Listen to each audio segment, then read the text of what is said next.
Magandang hapon po.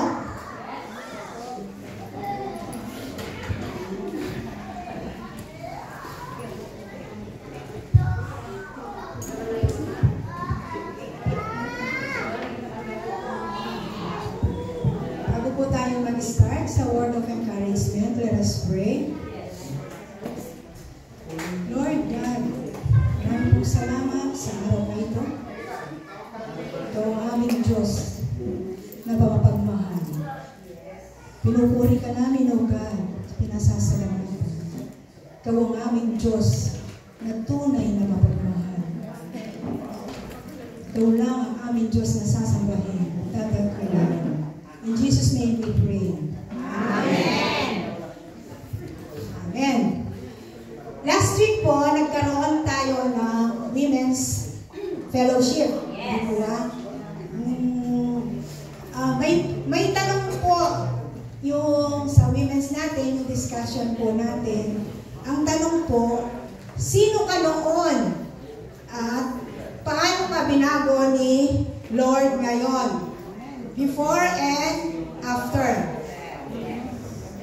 Siguro po, dahil nandito po tayo sa church, meron tayong pagbabago na naramdaman sa sarili natin. Hindi po tayo pupunta dito sa church kung hindi tayo nakakaramdam ng pagbabago.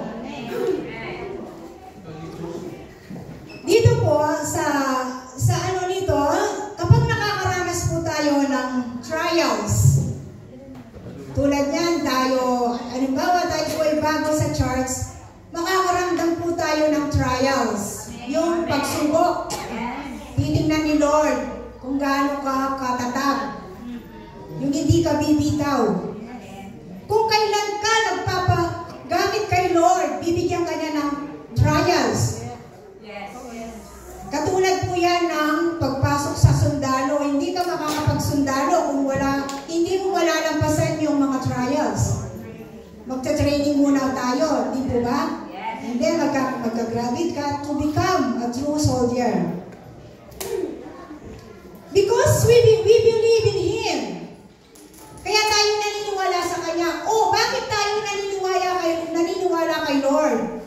Bakit po nandito tayo? Dahil po, mayroon tayo? Ano po, bakit po nandito tayo? Mayroon tayong faith kay Lord. Amen. Hindi po tayo magpapatuloy. Hindi po tayo magpapatuloy sa gawain ito kung wala tayong faith kay Lord. We believe in Him.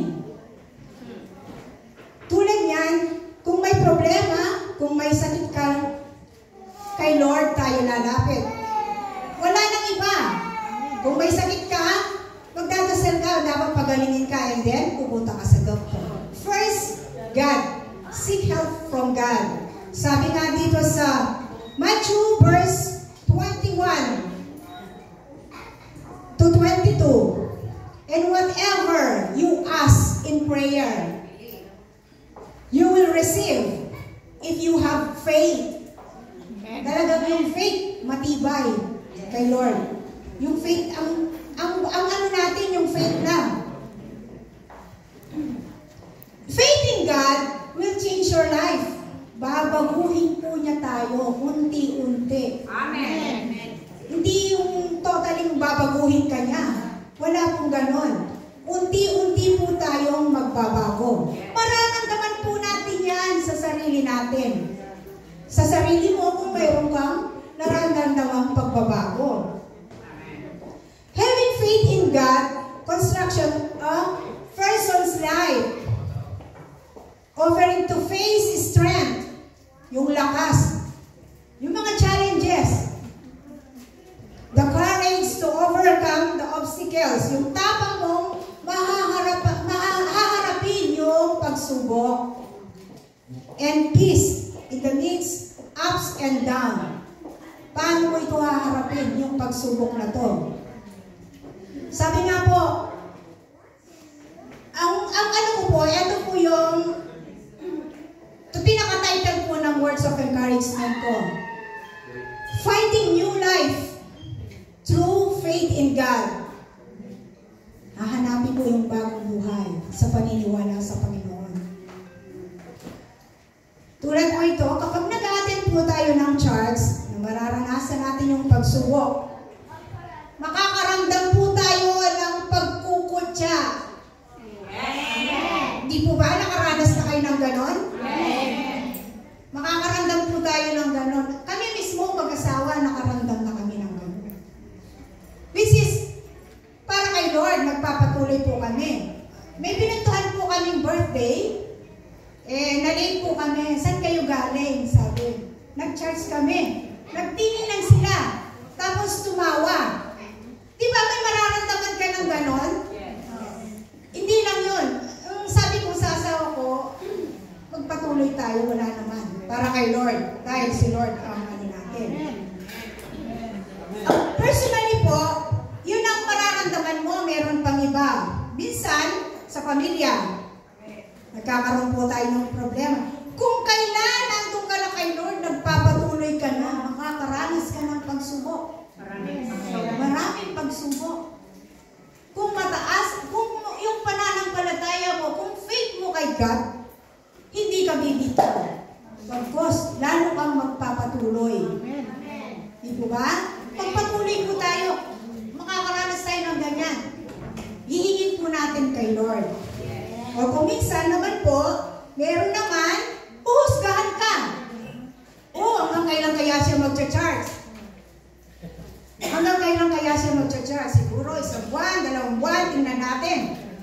Susubukan siya, tinitingnan siya eh. Hindi rin nila alam. Mas lalong tinataas ni Lord yung mga taong ganon. Amen. Yung bang magtatagal ba siya? Hindi, pabayaan po natin sila. Basta ang importante, kay Lord tayo. But because, nandito nga po tayo, God is with us.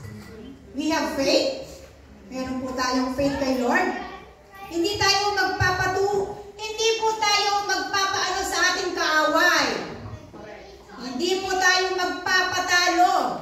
Mas matibay si Lord. Hindi po ba? Huwag tayo magpapatalo sa kaaway. Mayroon kang maririnig. Huwag ka nang magpatulog, no?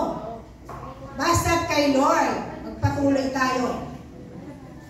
Sabi nga po sa Santiago or sa James 1 verse 12, pinagpala ang taong nananatiling tapat sa Kanya sa kabila ng mga pagsubok.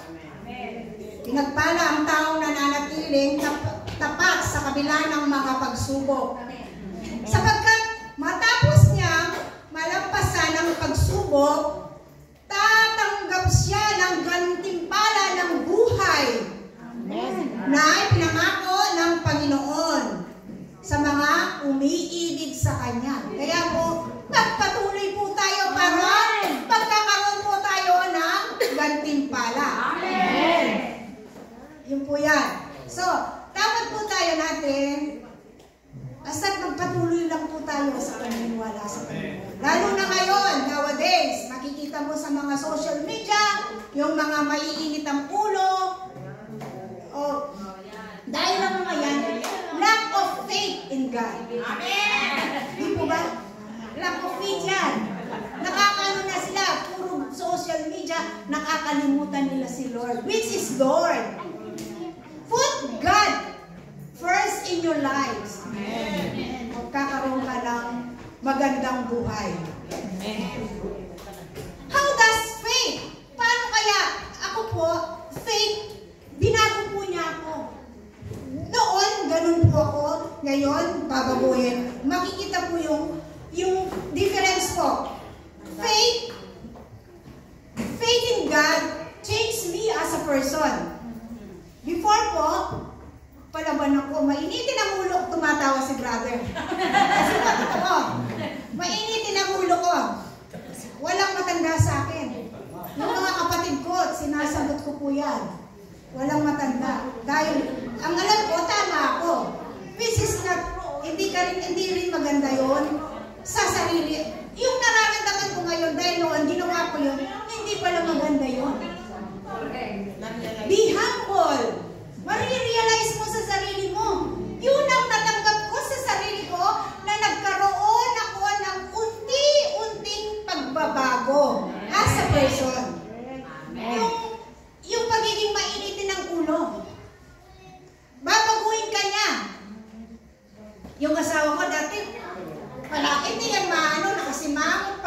dahil mahinit ang ulo ko. But because God is the center of our marriage, nagpapatuloy po kami dito. Tatawa na lang siya. Parang ngayon, parang magkabarkada na lang kami dahil naranasan namin yung ups and down. Through God, nagpatuloy kami dahil noon, pupunta kami sa church, on and off, dahil nga po si part-time. Dahil ngayon, tinorget ko yung part-time pag linggo. Kay Lord ako, dalawang oras lang, dalawang oras. Magkakaroon ka ng, marirelieve lahat ng mararamdaman mo. Amen. Amen. Binago ako ni Lord, spiritually. Ito, yung growth, as spiritual growth ko po, nagbago. Dati,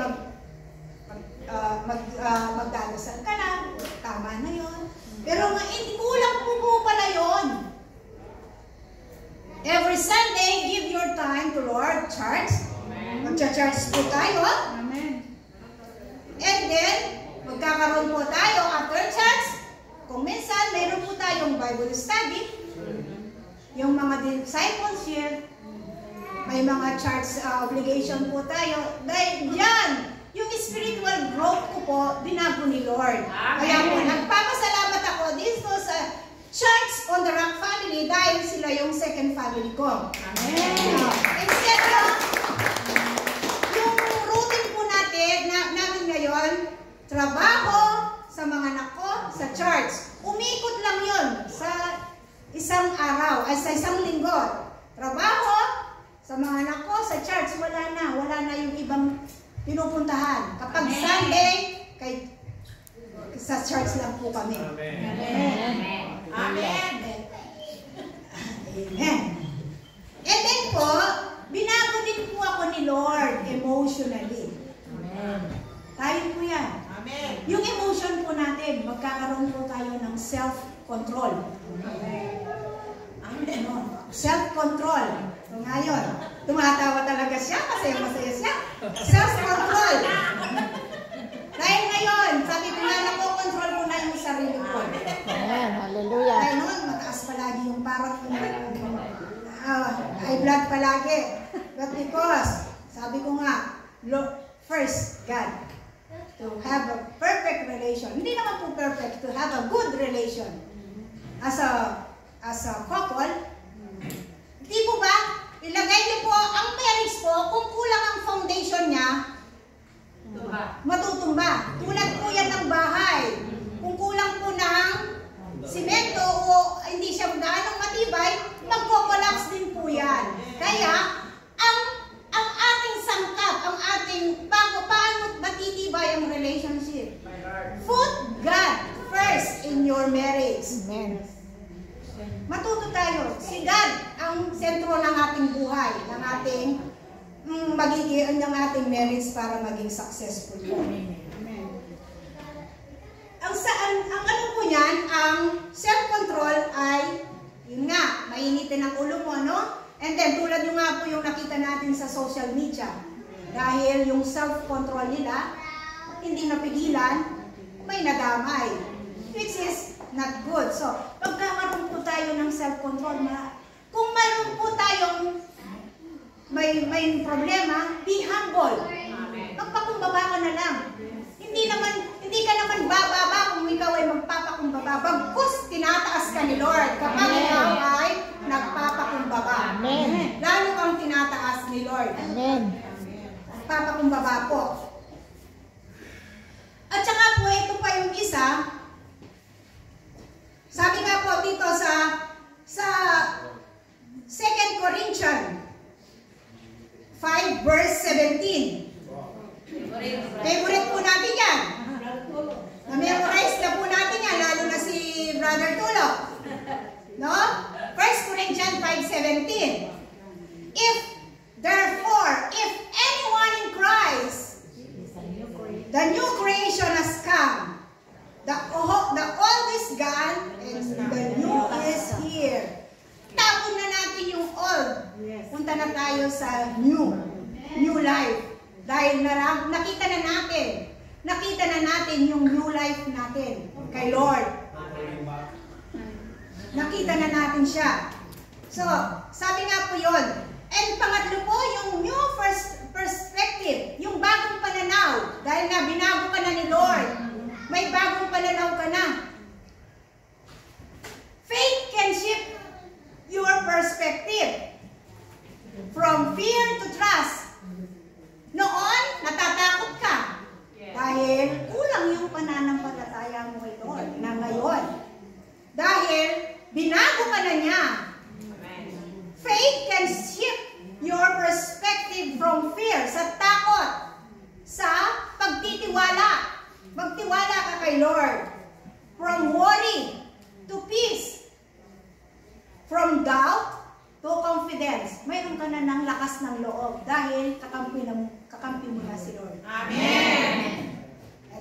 Ito po yung conclusion ko. Sabi po, when we choose to follow Jesus, kapag pinili po natin si Jesus, we are forever changed. Amen. Amen. If you have faith in God, if you have faith, then you have hope. If you have hope, then you have love.